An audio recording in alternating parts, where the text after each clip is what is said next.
Hello, everybody. Good evening from the UK and sort of the beginning of the afternoon over in Los Angeles. We're here for the second episode of our City as Image, Image and City. And we are here, of course, with Norman Klein, myself, Jasper, Joseph Lester. We're talking about Los Angeles.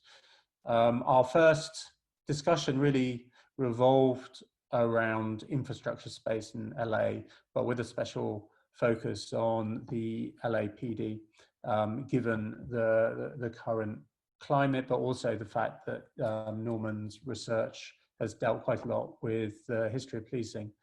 What we said last week is that we would test out a different sort of subheading with each discussion, and that I wouldn't really let Norman know what the subheading was going to be. So today I'm springing a new subheading or a new theme, let's call it, on Norman, one that he'll be able to respond to straight away. And I'm sure we'll have lots to discuss in relation to this term that he himself has in fact coined. So the term is scripted space, and is not the most original thing for me to choose to discuss with Norman, because obviously Norman is very well known for discussing and writing about scripted space in relation to Los Angeles, but also Las Vegas and other cities. But I thought we might treat it a little bit differently today, given that perhaps, I don't know, we haven't been discussing it for a while. Maybe it hasn't been talked about in a while. I know it was very current some years ago with the book The Vatican to Vegas, A History of Special Effects. But what I would like to start with is just to ask you, Norman, to quickly define in your own terms what you understand scripted space to be. Yes. Scripted space is a designed environment generally. Design could have all sorts of meanings, where the viewer is left with the impression that the environment belongs to them as a narrative. So in effect, they feel that they're interacting freely with it. But it's really an example of free will as absolute predestination, because it's designed with certain options that are possible. And then as one looks at these kinds of scripted spaces, which could be famously like casinos or themed environments, or even I guess a church, if you want to call it that, or even if someone's trying to set up their apartment to have a good sexual weekend and try to figure out whether they want to clean the bathroom or not, or whether they want to leave something draped, some magazine to show how sophisticated they are, whatever. But that there is an element of collusion, and that's where it gets complicated. So here we have an environment. Let's say the classic example is if you're gambling, gamblers almost always have this funny way of talking. That when you talk to them, they come back from Vegas, let's say, and they say, "Well, I know I'm going to lose, but I lose slowly," and they tell you, "I only lose $9 an hour," or something like that. And so they know that it's fixed. They know this and that. So it's a kind of collusion, and the degree of collusion can get very complicated.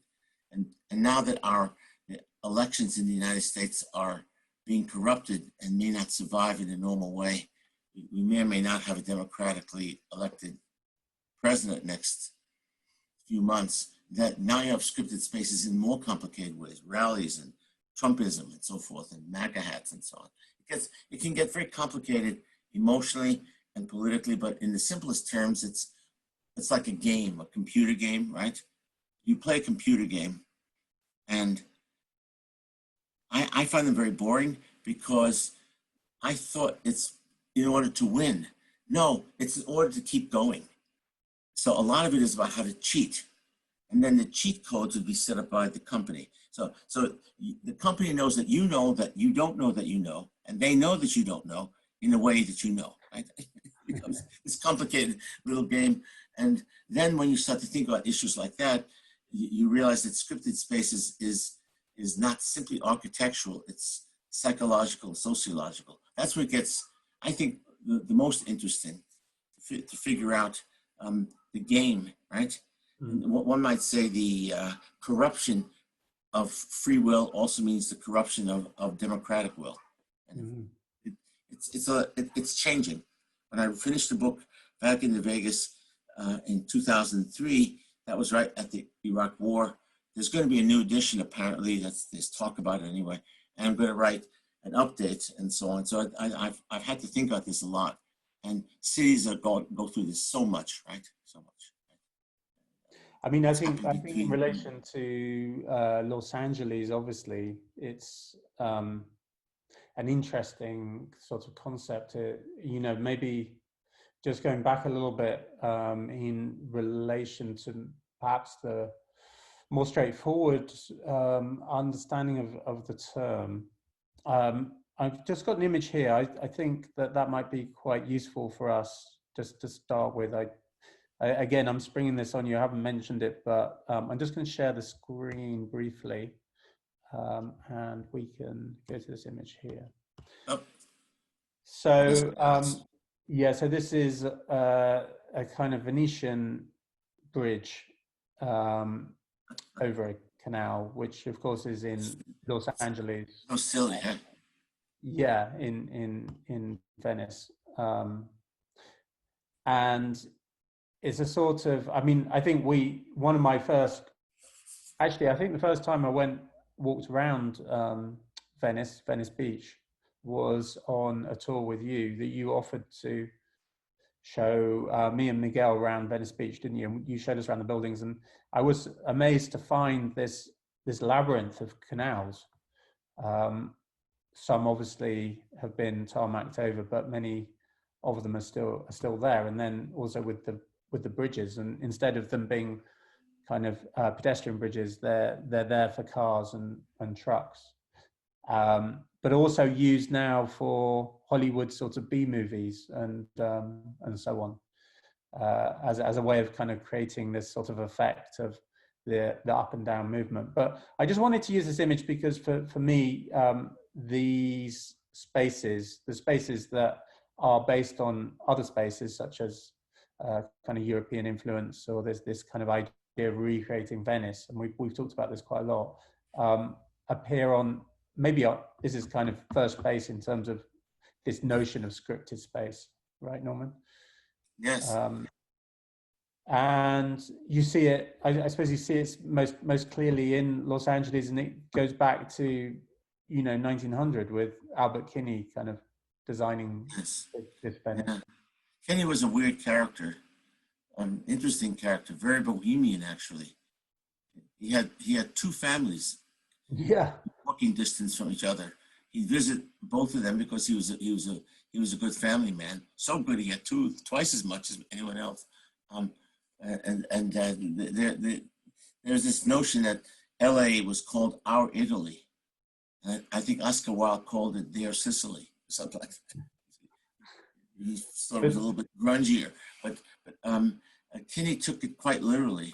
So often when you build a scripted space, it has something I also call a social imaginary, a kind of imaginary vision of what it could be that becomes the code.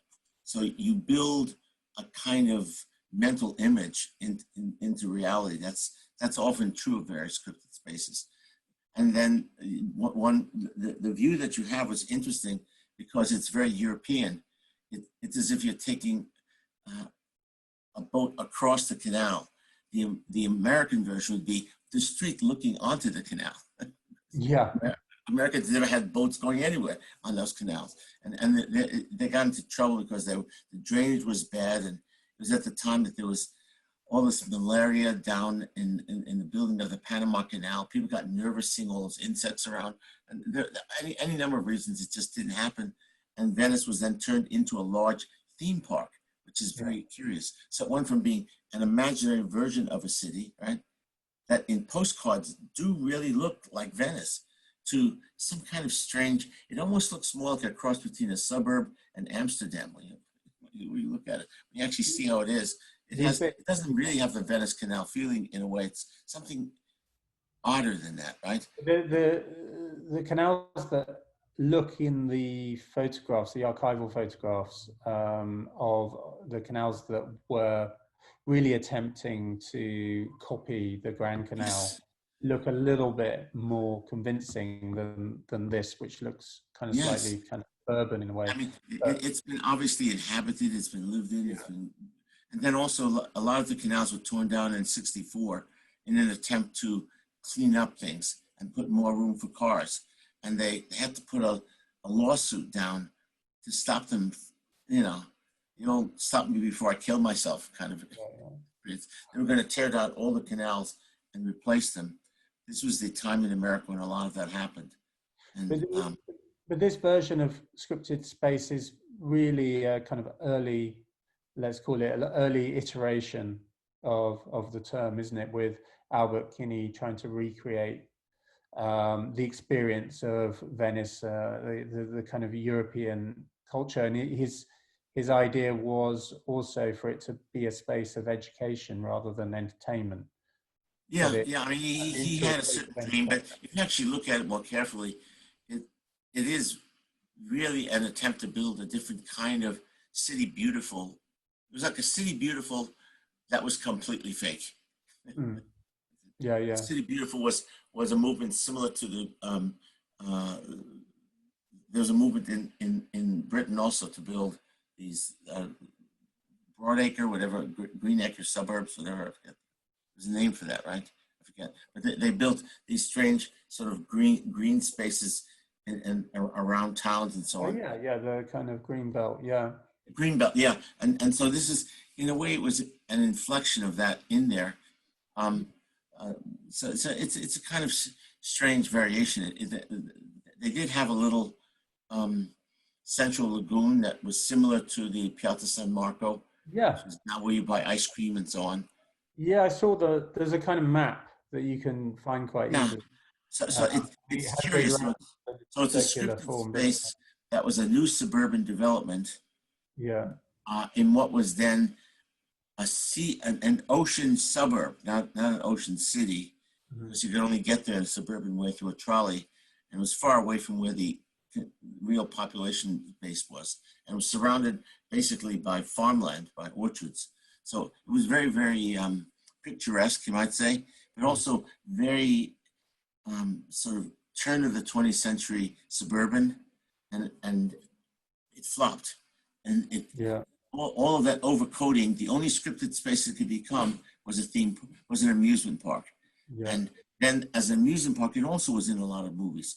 Most famously, I think The Lady from Shanghai was shot there, Oh, final okay. scene Yeah. and so on. Yeah. But and then Chaplin made films there and so forth.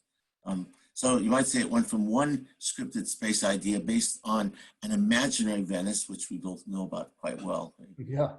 There's many imaginary Venices as we can, right? And And the other moment that we visited Venice Beach was to go and interview or at least speak to John Jurdy yes, yes, quite soon before he died, actually, wasn't it? yes. His wife was a bit nervous. In a very sweet way. She wanted to be sure that he was represented properly because he was weaker than usual. His phrase or term, his term experiential placemaking, which I'm fairly certain came from the Jurdy partnership, Yes, sort of runs parallel with this idea of scripted space, right? yes, oh yes, almost exactly. In fact, um, And then and this when becomes I a, wrote something for him, yeah, I described. Um, I started to talk about my notion of the electronic Baroque and the Baroque. He got really taken by this, and then the editor of what the catalog I wrote for delivered this long article in the New York Times Magazine on how Baroque Las Vegas had become. And mm, then there was actually an article where Vegas was officially declared a Baroque city. The branding was very, very easy. I mean, in the high consumer moment of that period around 1999 to 2005 or whatever, or 1990s, 10 years afterward, one saw scripted spaces very much as consumer-driven architectural environments or as games. But now we're beginning to wonder whether the phenomenon has really entered the internet world, entered social networking, and invaded our politics, and even our notion of the body. I mean, I've been writing about what I call living in violet, that we live in a stillness, a plastic surgery of the present. And now I've discovered that people don't have plastic surgery just to stay young, because they're not that crazy. They could tell that their face looks like a coloring book and that their hands just aren't young and that their muscle tone is not 25 years old. So they want to stay in the present so they don't get lost, because there's no venerable past and there's no hopeful future, because the gig economy is destroying youth anyway. So we have a new form of mental scripted spaces that we actually inscribe on our faces and in tattoos that only other people can see. It's becoming much more internalized, and it isn't only about architecture now, but it still continues. You live in a very scripted little town that's trying to be the 15th century and have the most expensive bread you can find in Western Europe, you know, that kind of thing, right? Fancy, with bookstores and the whole ambience and cityscapes. So it continues, but with each era it changes. But I think we're internalizing it more and more, partly because of the internet. So it's a more perverse subject than before even. But we can't generalize scripted space into a kind of just a form of consumerism. It's not simply a form of consumerism. No. I mean, the other factors, for example, downtown Los Angeles, since LA is a subject, right, has gone through a lot of transformations, and it's being transformed right now by the pandemic. It might be swinging backwards after a decade of tremendous growth and investment. But you look at downtown LA and you walk through it, and it used to be after 5 o'clock, really nothing was there except for squad cars and homeless people. And it was strangely, dangerously cyberpunky looking, you know, this kind of thing. And now there are people wandering around with expensive slices of pizza in their hands and text messaging as they go and so forth. But has downtown LA been turned back into a downtown? No, the answer is clearly not. The headquarters aren't there. The business manufacturing model is been turned into an arts district. It's similar to what's happened in East London, right? It's similar to what's happened in many cities. It's almost been suburbanized. It's a kind of suburban inflected version of an inner city that basically has safe parking and has all the securities of the suburb, but with a real cityscape with older buildings. So downtown LA, in effect, has been turned into a copy of itself, you might say. So there is a scripted space feeling when you go through downtown LA now. You feel like you're going through a themed version of itself. And I guess that's what's going to happen to many downtowns. You know, I guess that connects this whole thing with the image. Because the general discussion is around image and city, and I suppose scripted space is really a very good way of understanding the hold that images have on lived kind of physical public. Yes, and images that are active, that are worth money. People pay money for an image. You're in a school where people are trained to be hired by companies to make an image for them, right? That's part of what artists do. How can we kind of differentiate between different types of image, a kind of critical image and a consumer image, and so on and so forth? The two things are constantly mutating. We know that. Yes. But it's impossible to make clear distinctions. It really depends on a kind of moment and a context. But the thing about the image or the production of images with scripted space is, and this is something that I always think of when I think of your kind of definition of it, is a sort of pre-digested image. But you're right, it should be seen in a more dynamic way because the code will change. In other words, let's suppose the pandemic is over, right? Let's suppose. You know, and it is over more or less in Europe. It's been balanced a bit more. In the U.S., it'll last longer, obviously. But then you have the after effects, right? Mm. Then you go through the same scripted environments, whether it's the beach town suburb of Venice, which has become quite expensive and exclusive in a lot of ways. I mean, movie stars live there now, right? That sort of thing.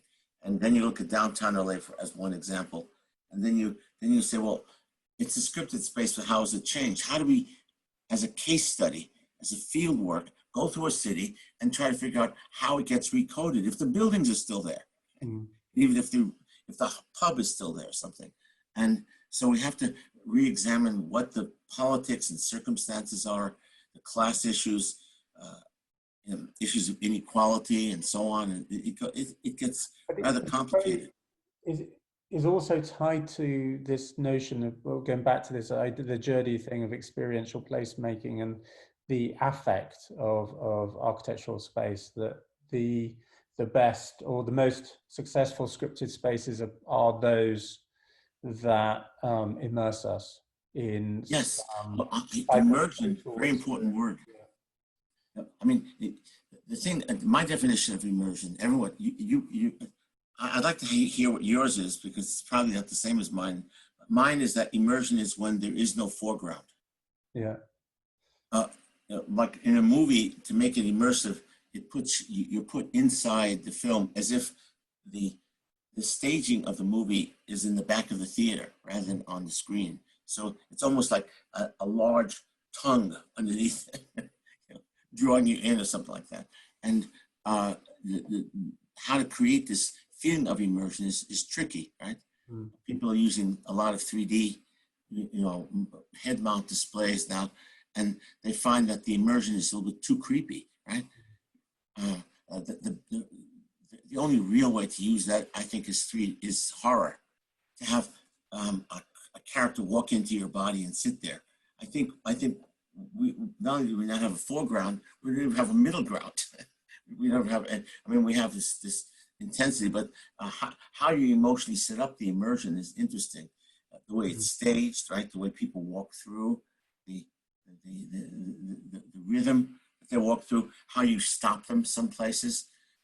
Journey had this term hot spots, spots where you would stop to sit for a while before you went and bought some more food or bought some whatever it is you were supposed to buy. And but it's also linked to an idea of disorientation, isn't it? Where yes, you lose track of. And there's a kind of fugue-like quality. Yeah, I mean, but you're happily disoriented. Yeah. It's like the difference between a labyrinth and a maze. A maze is when you can't find where you left your car or where you put your keys. That's not pleasant. A labyrinth is when you could push a button and start over again. And where you can keep refining it, where it's fun getting lost. A labyrinth is more like a circus environment, or carnivalesque, if you want to call it that. But the other is more expressionistic and terrifying and noir, right? So how you set up this sense of loss and disorientation is quite important, and it's very, very crucial for people who have these spaces to figure out what to do. I mean, should we put in this music? Should we put in that point? Do we need to get the porte cochere with a few plants there? Do we want? I mean, in Vegas they had this whole problem about sex for a while, because it was mostly for men. At first, it was very much a male-centered environment in the 40s, and of course, these were hardworking guys who liked to see a bit of ass, right? Either theoretically or really, and so they would have women there, but they had to decide how much was too much. In other words, if the women were there and the men's attention was drawn away from gambling, that wasn't good. And even if the women took the men upstairs, that also was like half-hour loss. They could get more money from them. So how do you get them just erotically tantalized so that they make the connection between sexual desire and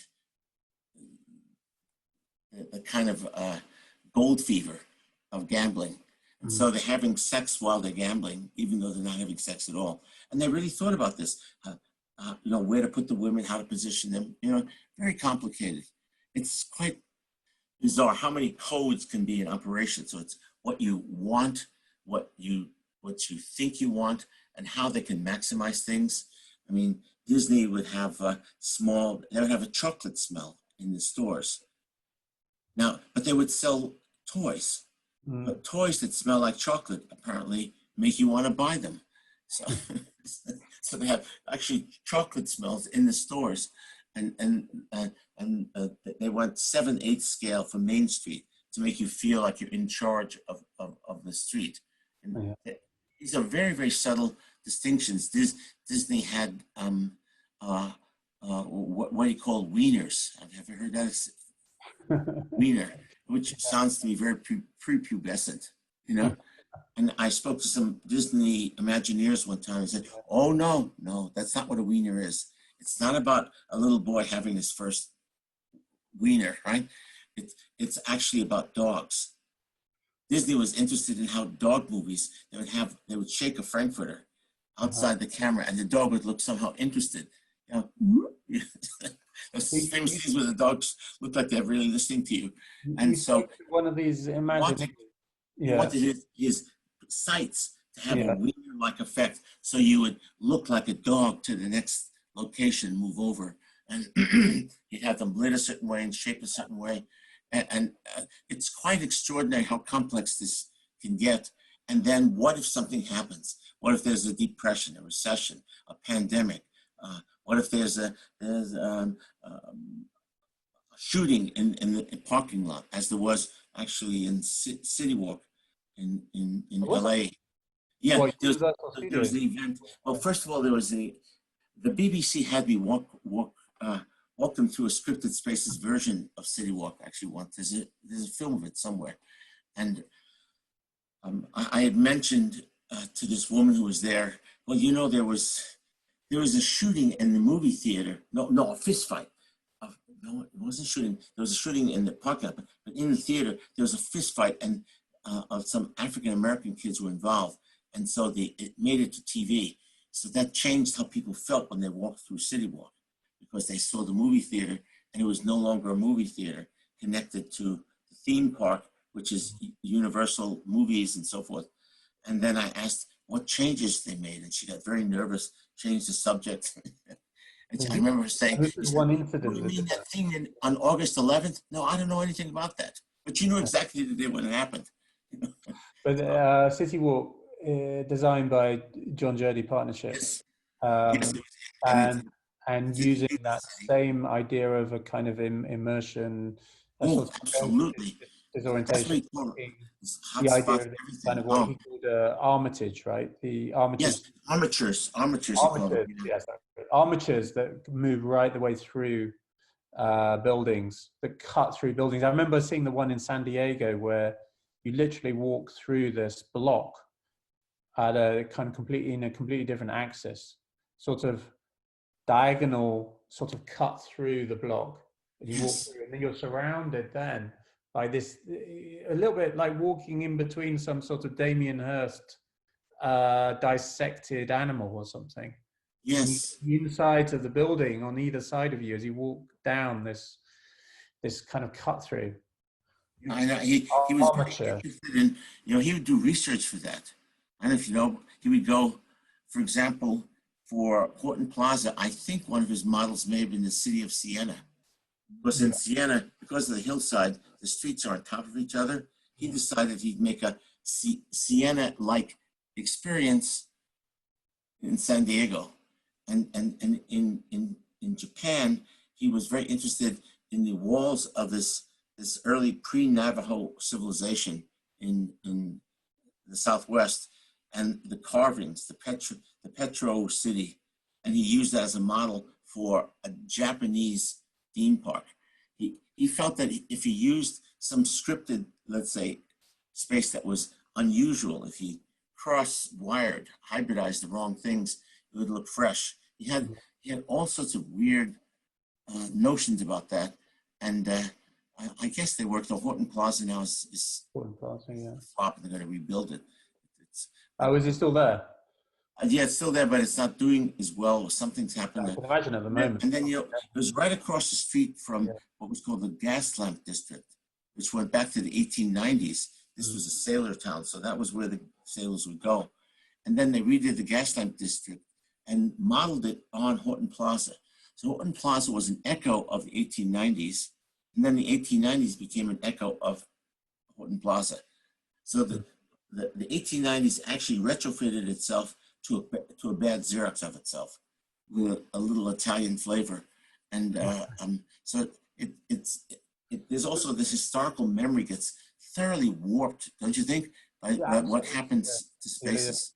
So if this notion of scripted space grows out of a kind of Disneyfication, this idea of the kind of theme park becoming the experience of downtowns where you enter a space and you're immersed within an architectural environment that creates a kind of experience of one sort or another. That takes you out of your kind of out of the ordinary, out of the present, into let's call it an image of some sort.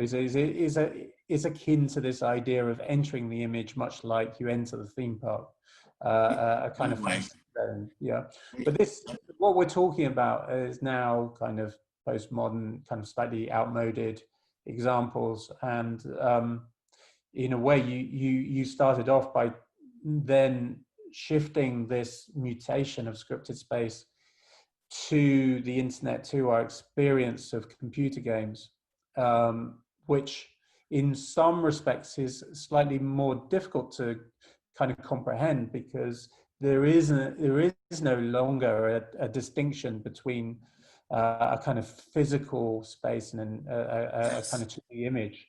They're entirely fused within one another. So the very notion of scripted space becomes a difficult concept because there is no outside of scripted space at all. Well, if you think of scripted space as a code that happens to be architectural or not, and it's a code that's accepted and sometimes also suppressed or repressed, so you don't admit it.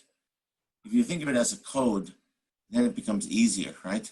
So the code could be even relationships.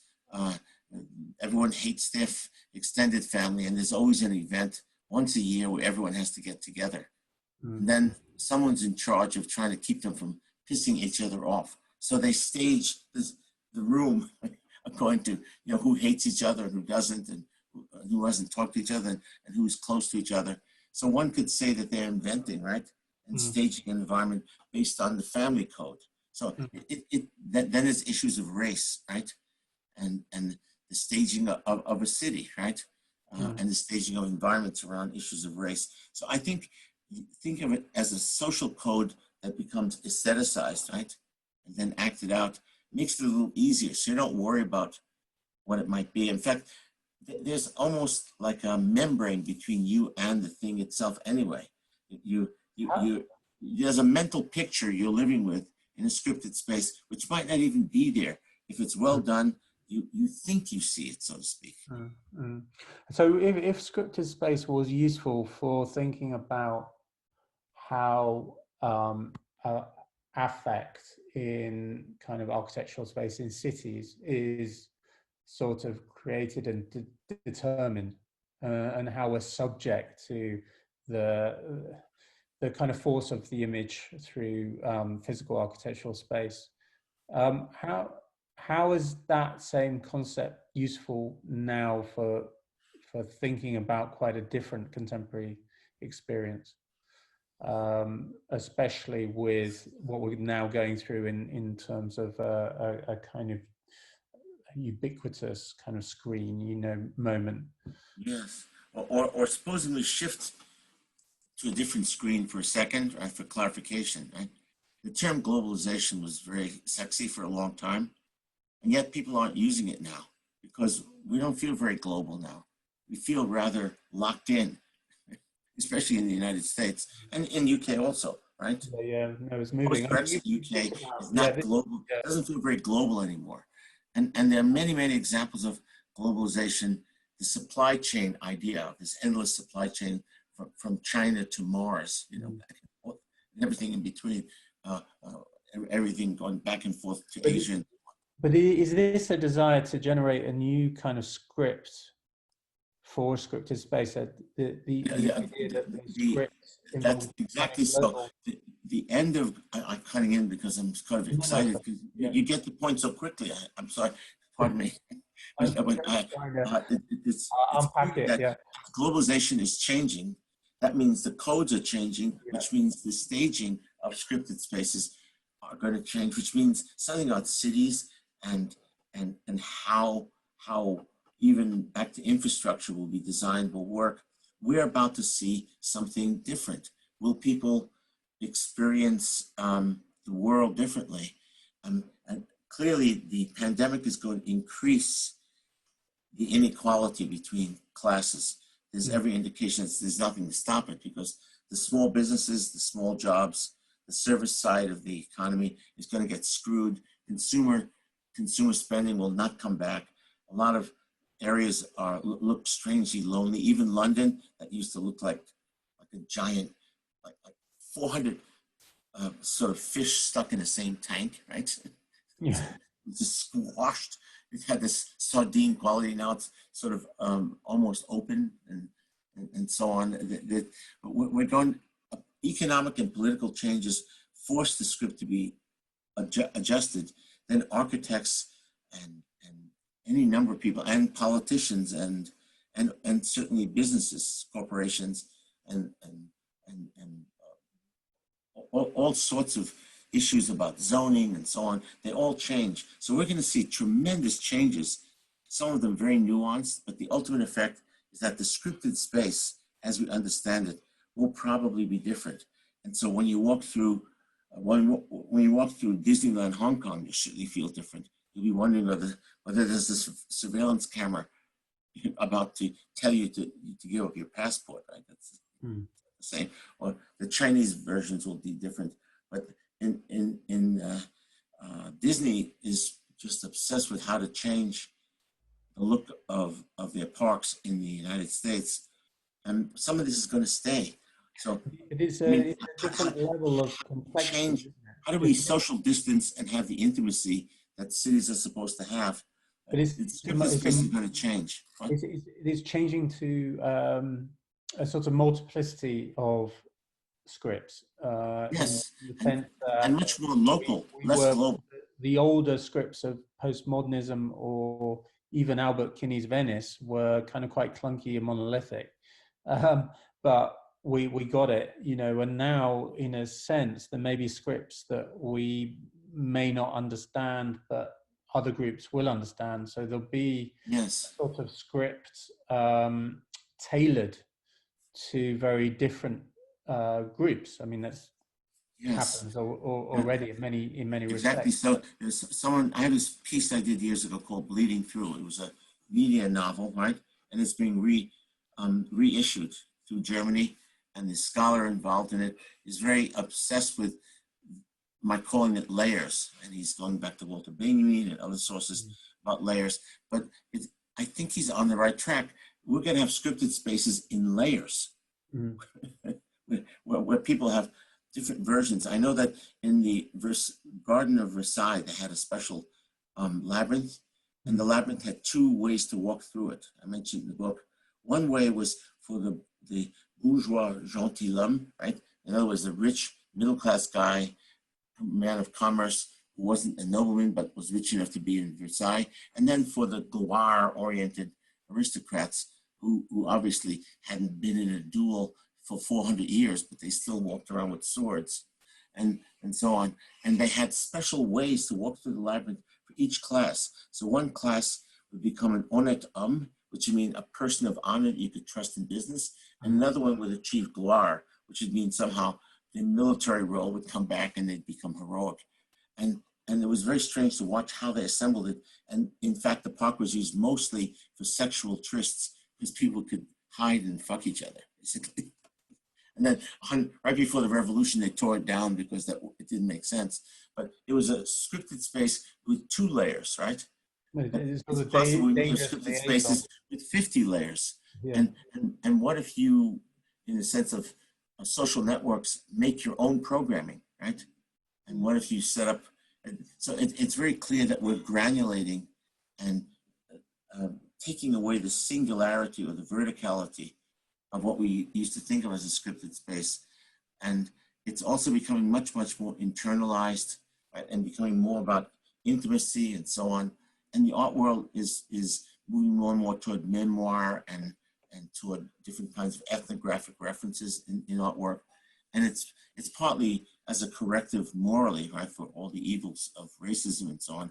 But it's also trying to respond, I think, to the internalization of cultural and political issues that it's so deep in our brain now, right? And we basically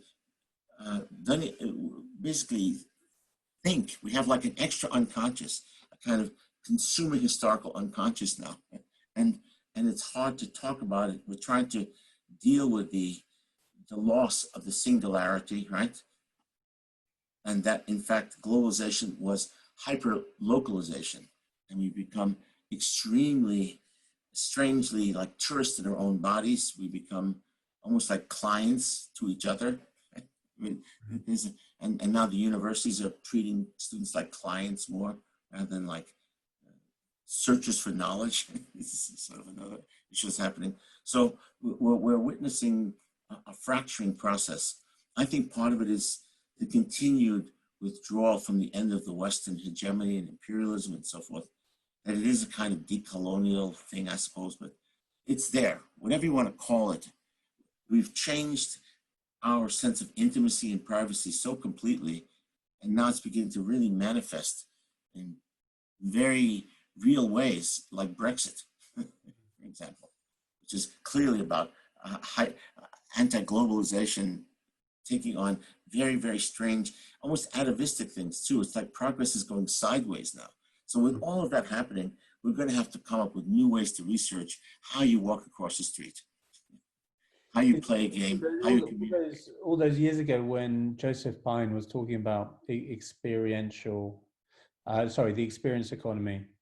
And Yes. I remember that term. He did it a long time ago as well. You know, he was Seems so long ago, huh? Very, very kind of plain and clear point about you know, people are no longer interested in buying commodities, buying things. They want to buy experiences. Yes. But not just experiences that are tailored to transforming them as individuals. Yes. And then he came up with this new term, the transformation economy, which kind of like came after the experience economy. And yeah, again, apologies, this is all kind of a little bit now, probably a little bit outdated, but still. No, I would say instead of outdated, more advanced. In some ways kind of quite useful for, you know, extending this idea of scripted space, because Yes. if scripted space is about selling things through experiences, but actually it's selling itself, you know, but it's the very script that people buy into, you know, the experience of being immersed within a narrative somehow, spatial narrative. But now that's disappeared because there's much less interest in downtown, there's much interest in going shopping, and replaced by a kind of a much broader range, a much more complex range of possible narratives that are available now through the internet, and through the way that we communicate and engage with each other virtually or digitally. And this is the thing that we're really trying to get our heads around. You know, it's been here a long time, but it's still a lot to understand. I try to think about it a lot because there's a larger change that happened.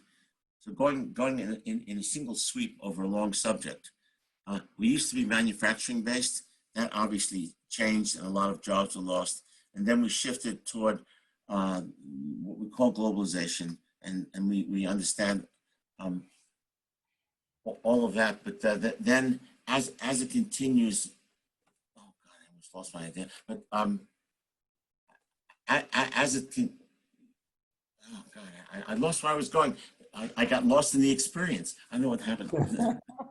but the stages after the experience economy have to do more and more with a larger change. The larger change is that we went from manufacturing and production to a distribution. So companies like Amazon became more powerful than the corporations that made things. And then the stock market became more about the value of the stock in transaction than the actual product. And as you keep going further and further and further, we've achieved a very different idea of production and capital, and it's gotten so extreme that we're melting from it. We're not making enough jobs. Automation is out of control. We're trying to set up some kind of guaranteed national income model in Europe, and then the United States will have to also, but no one knows quite what to do. So all of that affects how you think of an actual solid thing. The Internet of Things was a sexy term for a while, to notice that data was almost as expensive as an object, right? Or you could say the image of a bridge is much more expensive than the bridge. The bridge you can replace, but the image you have to pay to keep nourishing. The image is more valuable. People think they're walking through.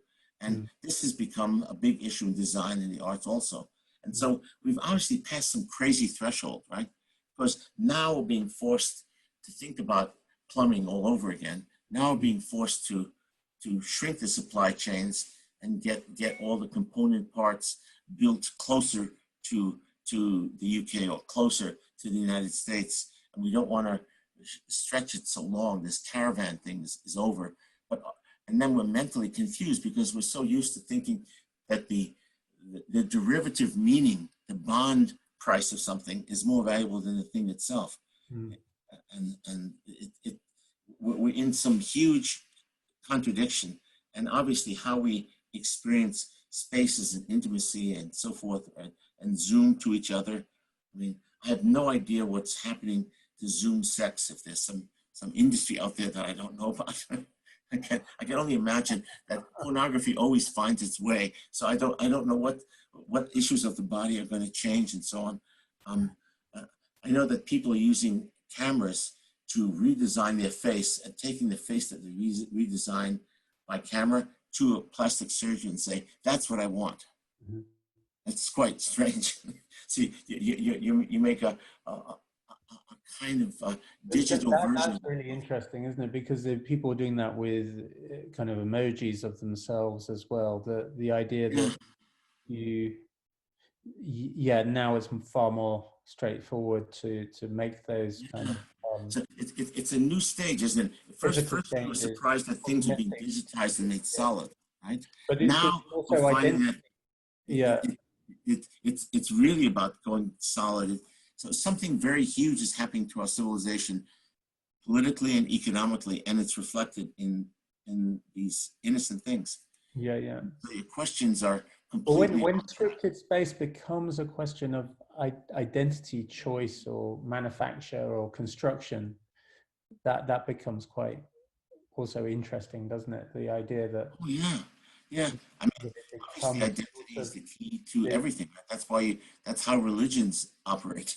But the absorption, but it's not ideological as such. It's cosmetic, isn't it? So the absorption is much like entering into a space where, as you say, you choose to forget somehow that it's a fantasy, it's an illusion. And possibly that could be very easily just extended on a very surface level to a kind of cosmetic identity of how you appear on a screen, which can shift from character to character or whatever. I mean, now that we have Botox and Biden looks like an egg that's just been poached. Whereas Trump looks like this is much easier. You just press the button in an orange sauce, right? Yeah. But it's very, very strange. As I said earlier, I'm not sure if it came up here exactly. I've been researching on the history of plastic surgery, and it's not to look young. It's to just look like you're living in the present because there's nothing else. So something in our culture has made it difficult for us to master plan. But this, what we're talking about in terms of constructing identities is much closer to an idea of makeup than it is plastic surgery. I see. So No, you can take it off. in the way that you pick and mix. You put it on, you take it off, you can shift around. It's not something that It's more like lingers. Baudelaire in makeup. You ever read about Baudelaire about makeup? He wrote about, he was interested in makeup, Baudelaire. And I I think didn't. maybe because he had syphilis and he had to put some on to that scare people when he walked outside. But he writes about makeup quite a bit as modernity, because as you say, it's you can take it off and put it back on. Yeah. Yeah, And that shifting is made possible through, you know, it's not, through these kind of encounters. I mean, you know, you can be one thing on one Zoom meeting and another thing on another, but if you so please, if that's something that is exciting, you know, but why not? Given that that's what people do all the time anyway. yeah, But this whole experience makes it so much easier, potentially. I mean, what we've got here, these tools here, this is really clunky, basic stuff, isn't it? It's not going to be long before there are such a broader, more sophisticated range of options in order to. I mean for what we're doing. Yeah, for what we're doing, how we want Oh to yeah, how we want to construct ourselves. I mean, you know, just about everyone is sick of seeing themselves in Zoom meetings, you know, and also seeing other people repeatedly in Zoom meetings, you know, or conversations or whatever on the screen. But yes. you know, it won't be long before actually it's quite acceptable to potentially to take on new identities, and you're like, well, okay, this at least this is a change. But there'll probably be special makeup that you wear for Zoom. Yeah, yeah, I don't know. Who knows? But I'm just thinking that this concept of scripted space has a long way to go. Oh Um, yes, absolutely. If and you think of it as a code yeah, about identity and collusion and power, then if it is a narrative, right, that has like 3 acts in 20 minutes, the narrative isn't exactly a dramatic narrative. It's more like a narrative about power. It's you in relationship to power, whether you maintain power, who's in authority, and so on. But what you're saying is that maybe the elements of drama are also going to enter, much yeah, more intimate, personal, I think so. anguished I things. mean, We're going to have you know, scripted spaces that will feel more like a drama. it was Right? always based on theater. You know, scripted space Yes. is always based. I mean, look, it's scripted, Originally, right? it's So true. it I was mean, always or based. vice, or public theater even, Yeah, like but the the Baroque idea of places. the copy, the idea of reproducing something in the image of something else, or producing Yes. something in the image of something else, on a very basic level, is a theatrical construct, as opposed to the idea of a kind of the you know, the originality of the avant-garde. You know, this kind of myth of the avant-garde. Well, I've always thought that scripted spaces had an echo in Brecht, for example, who felt that you should empower the viewer and create a community with the viewer where the Which play itself. that is a way of breaking the immersive force of Yes. script space. Yeah. So is there a way to break the immersive spell and create a new kind of immersion? I guess that the scripted space appears in a way more direct and seems to include you. So somehow it seems like it's breaking the fourth wall, but it's adding about 6 other walls. Talking Just of because which, you have the fourth wall, what about the first I've, 3? I better get ready to get some rest, because I've got this event tomorrow. Yes, yes. I mean, you It want to has tell a kind of, people? yeah, sort of some relationship to scripted space. So. Yes, well, it's a different thing, yeah. Anyway, I wish you every good fortune, Yeah. but you will do fine. Everything. So, wishing you good fortune is the wrong way of putting it. Have a splendid time, because it'll Yeah, be. well, that's the thing to remember. You know, it has to be enjoyable. Yes. But yeah, next time I see you, I may be transformed. It is one of those things actually that Pine talks about. You know, the transformation economy. This is a very good example of the Yeah. transformation economy. You know. Is it going to be videoed? Yeah, well, yeah, there will be a film, a little home movie thing. Nothing. Oh, that well, I'm hoping that it will just be for, select use. If it comes out, I'll send you some images. Yes. I'll send you some pictures. Yeah.